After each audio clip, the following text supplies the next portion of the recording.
Warm greetings from the High 10. It is Everyday Shenanigans on this Friday, October 2nd, 2020. I'd like to bring you said information pertaining to Breonna Taylor and the grand jury tapes that have been released today. And I want to bring you that said information by the New York Times. It's a bit lengthy, so bear with me while I bring you the said information. Breonna Taylor grand jury recording released live updates. The 15 hours of recordings include interviews with witnesses, audio of 911 calls, and other evidence, but few statements from prosecutors. Right now, one of the officers who shot Breonna Taylor described a disorienting scene of flashing lights as officers breached the door. Here's what you need to know. The audio offers a rare glimpse of the process but does not include prosecutors' instructions. An officer who shot Ms. Taylor described a chaotic scene. Ms. Taylor's boyfriend says he was scared to death. Jurors raised questions about some of the evidence.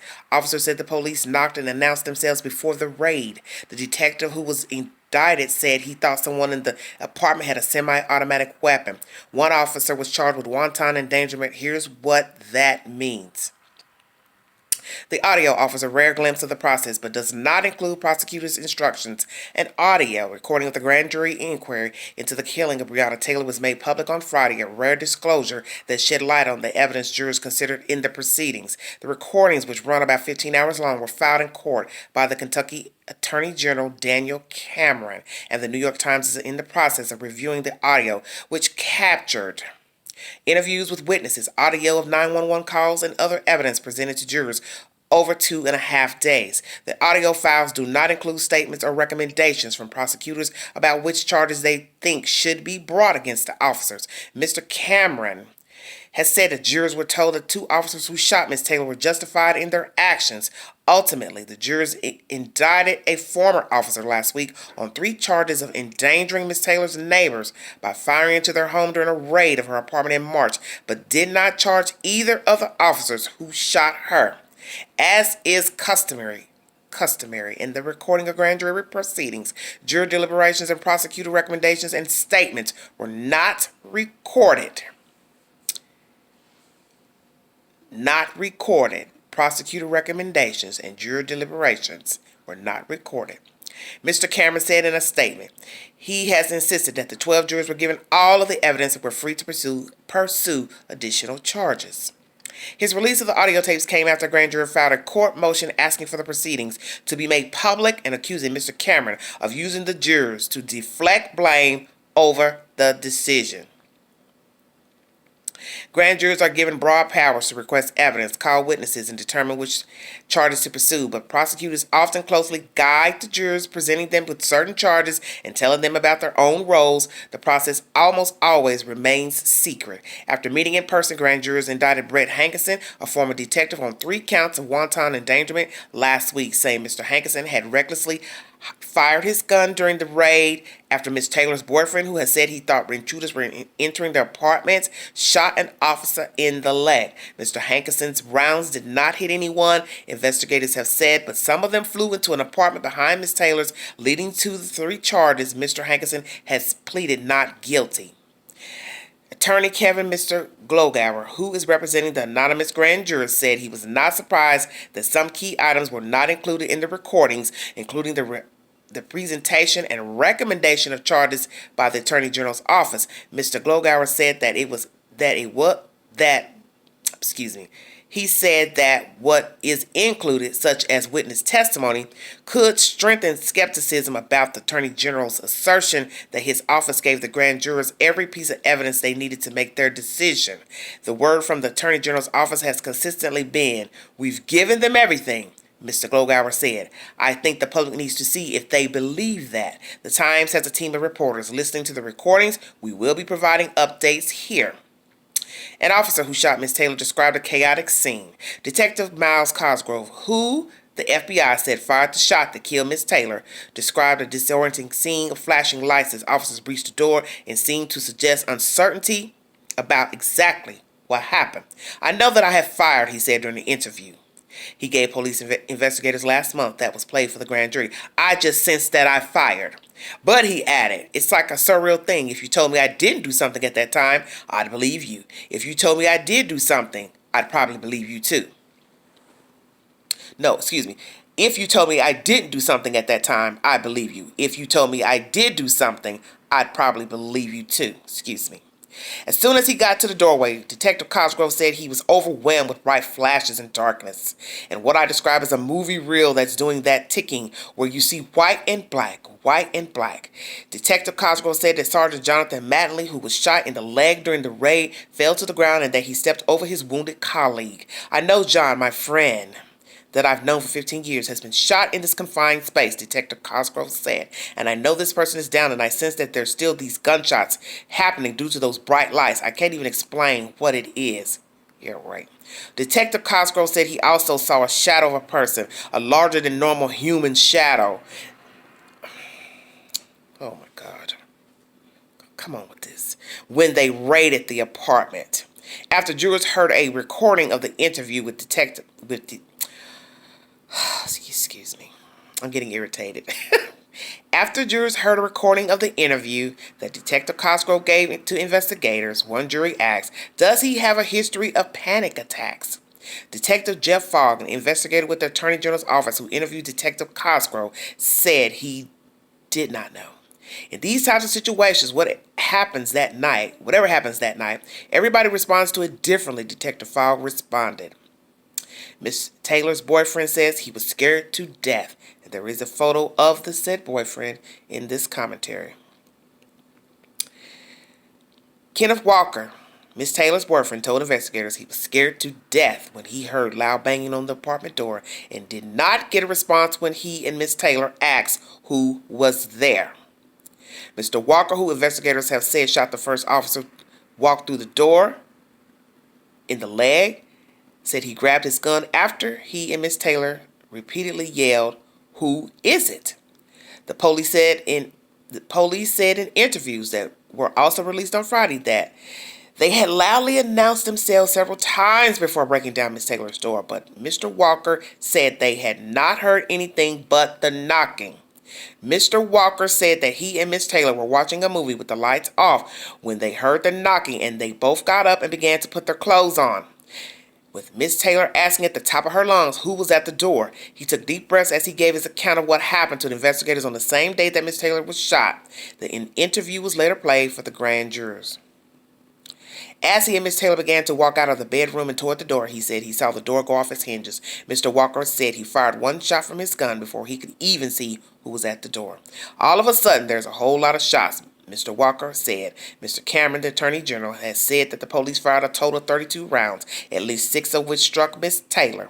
There's just shooting like we're both on the ground, Mr. Walker said. Then the shots stopped, Mr. Walker said, as he saw that Miss Taylor was bleeding. Next thing I know, she's on the ground and the door's busted open. I hear a bunch of yelling and just panicking, Mr. Walker said, adding of Miss Taylor. And she's right here bleeding and nobody's coming and I'm just confused and scared. Mr. Walker said that just after the shooting, an officer told him that he was going to jail for the rest of his life and asked him, "Were you hit by any bullets?" Mr. Walker said that when he replied, "No," the officer responded by saying, "That's unfortunate." Mr. Walker added that those were the officer's exact words. He said that he did not know which officer had told him that, but it was definitely an officer in uniform. In the courtroom, someone responded, "That's not appropriate." Jurors raised questions about some of the evidence. The dozen grand jurors appeared inquisitive throughout the proceedings, asking witnesses about the evidence and sometimes sounding skeptical what was provided to them. The first witness before the grand jury was an investigator for the Attorney General's office who presented photos and videos of the scene, including the body camera videos of 3 officers who arrived after the shots were fired. The questioning was led by Barbara Maines Whaley, an assistant Attorney General. Grand jurors asked whether Kenneth Walker, Miss Taylor's boyfriend, had been named in the search warrant. He had not. What exactly the officer saw when the apartment door opened, and whether the officers executing the warrant were aware that the police had already found Jamarcus Glover, an ex-boyfriend of Miss Taylor's, who was the target of the drug investigation. Mr. Glover was in custody by the time the police raided Miss Taylor's apartment. At one point, a juror asked about the timestamps on a video. Another asked why they had not seen the room where the gun was found. The investigator said that the room would be shown in a different video. The grand jurors peppered a detective from the Attorney General's office with several questions on the third and final day that they met, just hours before indicting Mr. Hankerson. They asked if the police had recovered drugs or money from the apartment. The detective said no, and that the police had not searched the apartment for drugs or paraphernalia after shooting Miss Taylor. They asked whether he had diagrams of the scene. No. And why the officer's body cameras were not activated. The detective said he did not know. Officers said the police knocked and announced themselves before the raid. Grand jurors heard at least two Louisville police officers who were at the raid on Miss Taylor's apartment said that the group knocked and announced their presence several times before breaking down the door, according to a recording of the proceedings released on Friday. Those accounts, which have been questioned by several of Miss Taylor's neighbors and her boyfriend, were included among roughly 15 hours of audio filed by the Attorney General on Friday, which includes interviews heard by the grand jury over several days last week. Detective Cosgrove, one of the two officers who shot Miss Taylor, said that a neighbor came outside and got into an argument with Brett Hankerson, a former officer who fired his weapon during the raid and whom the grand jury indicted. Charges of endangering Miss Taylor's neighbors. The unidentified neighbor yelled at them something about "leave her alone, there was some girl there," Detective Cosgrove said in an interview with police investigators last month. It was played for the grand jury. He said officers were outside knocking for 90 seconds and that the volume escalated from gentle knocking to forceful pounding to pounding while yelling "police." Another officer at the raid, Detective Michael Nobles, told police investigators he heard movement and voices, including a female voice, inside the apartment before the police entered. I want to read this again, this part. So one neighbor said he heard them something about "leave her alone." Okay, he yelled at the police. And he said they were outside knocking for 90 seconds. This is what a neighbor has said. And it went from gentle knocking to forceful pounding while yelling "police." Now, this Mr. Michael Nobles told police investigators he heard movement and voices, including a female voice, inside the apartment before the police entered. Detective Nobles, who held the battering ram that broke through Miss Taylor's door, said he stood at the door knocking and announcing himself as police for 1 or 2 minutes before he used the battering ram to force his way into Miss Taylor's apartment. His interview was also played for grand jurors. He said he took 3 knocks and the battering ram to break down the door completely. The first blow hit the handle. The second broke the door and left it on the hinges. The third broke the door down completely. When he entered, Mr. Noble said it was pitch black and that Sergeant Madeline, one of the officers who shot Miss Taylor, was quickly shot in the leg after the team entered the building. In previous interviews with the Times, 11 of 12 of Miss Taylor's neighbors said they never heard the police identify themselves. One neighbor said he heard the group say "police" just once. The detective who was indicted said he thought someone in the apartment had a semi-automatic weapon. Grand jurors were played recordings of radio calls from Mr. Hankerson, the detective who fired blindly from outside the apartment, and has been charged with 3 counts of wanton endangerment. Officer down on Springfield, Mr. Hankerson shouted into the radio at 12:43 a.m. The call suggests that Mr. Hankerson, who was fired several months after the shooting, believed that Sergeant Jonathan Manley had been wounded by an AR, short for AR-15, a type of a military-style semi-automatic rifle, who was barricaded inside the apartment. In fact, investigators later said Sergeant Manley was struck by a 9mm round fired by Kenneth Walker, Miss Taylor's boyfriend, who said he mistook the officers for intruders. During a March 25th interview with investigators that was also played for the grand jury, Hankerson said he saw a figure inside Miss Taylor's apartment holding what he believed to be an AR-15. Mr. Hankerson told investigators he did not remember if he returned fire after the team broke down the door or if he immediately spun around and exited the hallway. So he's saying he doesn't remember if he returned fire after the team broke down the door. Once he retreated, Mr. Hankerson said he went around the side of the apartment to get a better vantage point. He said he could see muzzle flashes through the sliding glass door and heard that an officer had been shot. The gunfire intensified as he peered through the window. Mr. Hankerson said, "I could see it lighting up the room." Mr. Hankerson said he then shot through the window toward where he believed the shooter to be, then changed locations and fired through another window. Shortly after that, the muzzle flashes ceased, Mr. Hankerson said. The Louisville Metro Police Department fired Mr. Hankerson in June. The police chief at the time accused him of violating the department's policy on the use of deadly force, saying he had wantonly and blindly fired 10 shots into Miss Taylor's apartment. Mr. Hankerson told investigators during a March interview that he had not anticipated a fight. He expected one unarmed woman who had no criminal record to be home alone. After hearing Mr. Hankerson's recorded interview, one juror questioned his account of where he perceived the shooter to be and why he had fired through multiple windows. Other jurors questioned Mr. Hankerson's accounts of events as compared to other testimonies they had heard. "You are hearing several accounts of what happened," said Detective Jeff Fogg, an investigator with the Attorney General's office. "So that's the challenge here, to try and keep everything as part of the entire picture." One officer was charged with wanton endangerment. Here's what that means. The only charges brought by the grand jury were 3 counts of wanton endangerment in the first degree against Mr. Hankerson for his actions during the raid. Under Kentucky law, a person commits that crime when he or she wantonly engages in conduct which creates a substantial danger of death or serious physical injury to another person, and does so under circumstances manifesting extreme indifference to the value of human life. Other states may use terms like reckless endangerment or equivalent offense. But the charges against Mr. Hankerson are not for killing Miss Taylor.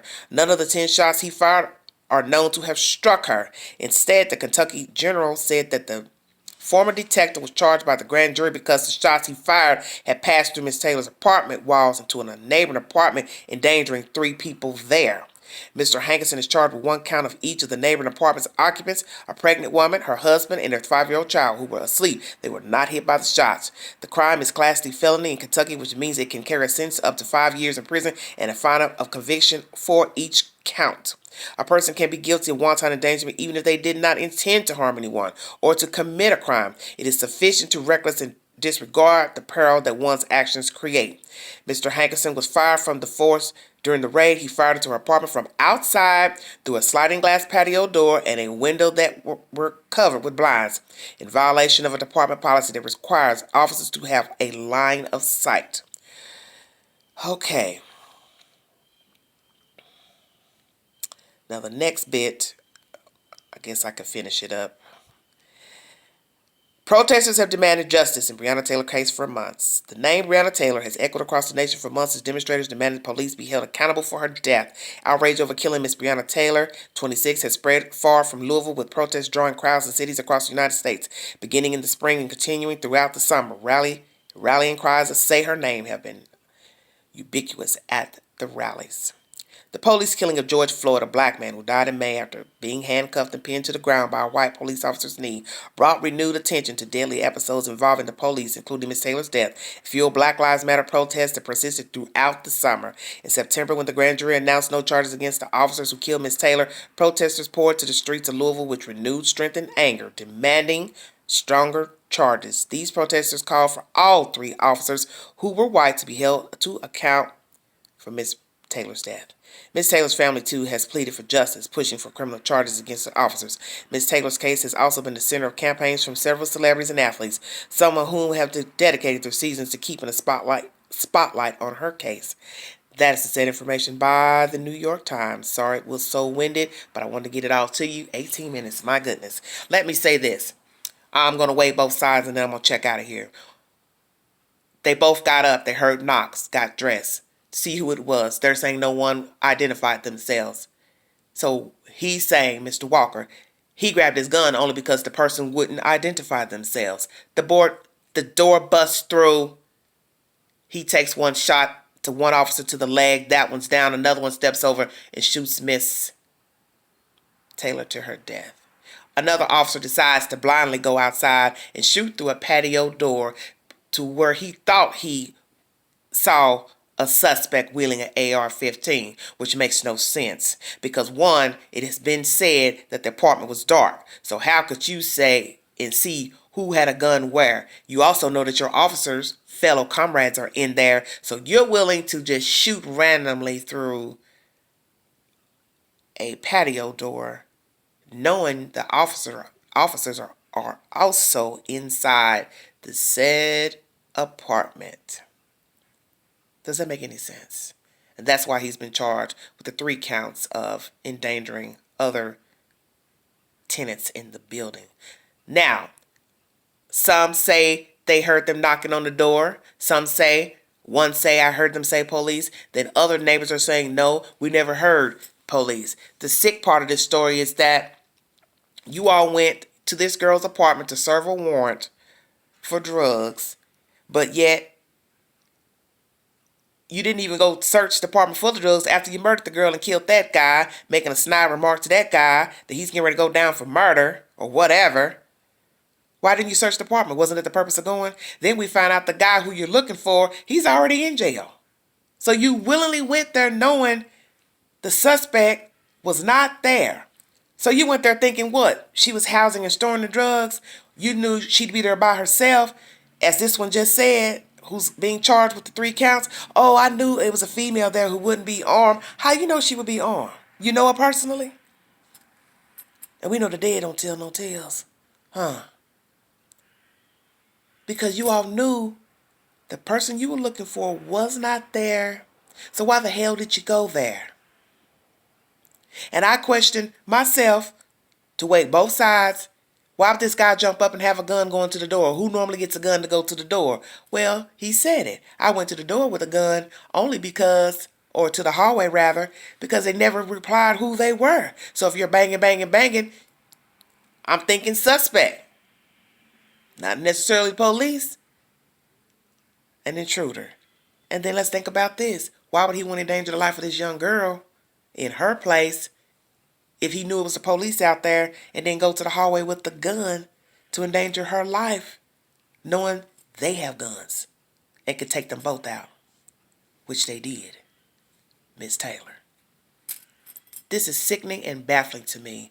The fact that they went there, people disputing the issue of the knock, no knock, identifying themselves. Let's talk about this. Does it even matter about if the neighbors heard you say you were the police? Because remember, the order says you don't have to knock. You can just push the damn door down. So it doesn't even matter if you said police or not, because that's the search warrant. That's your Kentucky law. We do not have to identify anybody. We don't have to say anything. We just go, push the damn door down, handle our business.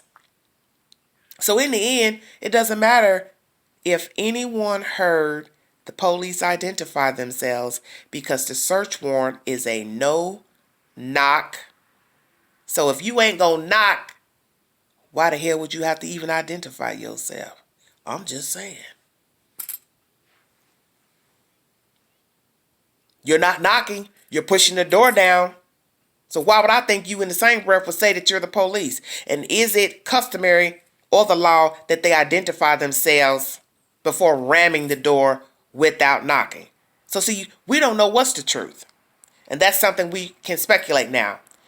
Is it customary with the no knock that they identify themselves as police? Because in the end, the no knock contradicts identifying yourself. Think about it. Why would you need to say who you are if you ain't gonna knock? That's my take on this situation. And why the hell did you go there knowing you already had the suspect in custody and you didn't even search the house for drugs, which was the reason for the damn warrant? Heinous altogether. The queen is done.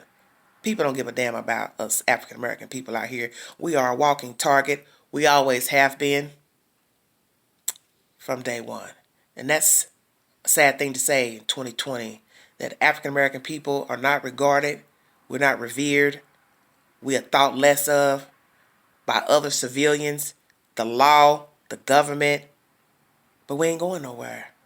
So I guess you're going to keep pushing doors down, racially profiling, till your ass gets tired. Because we are tired. We are human, and we are to be valued because we have life, and we are on top of this dirt, such as yourself.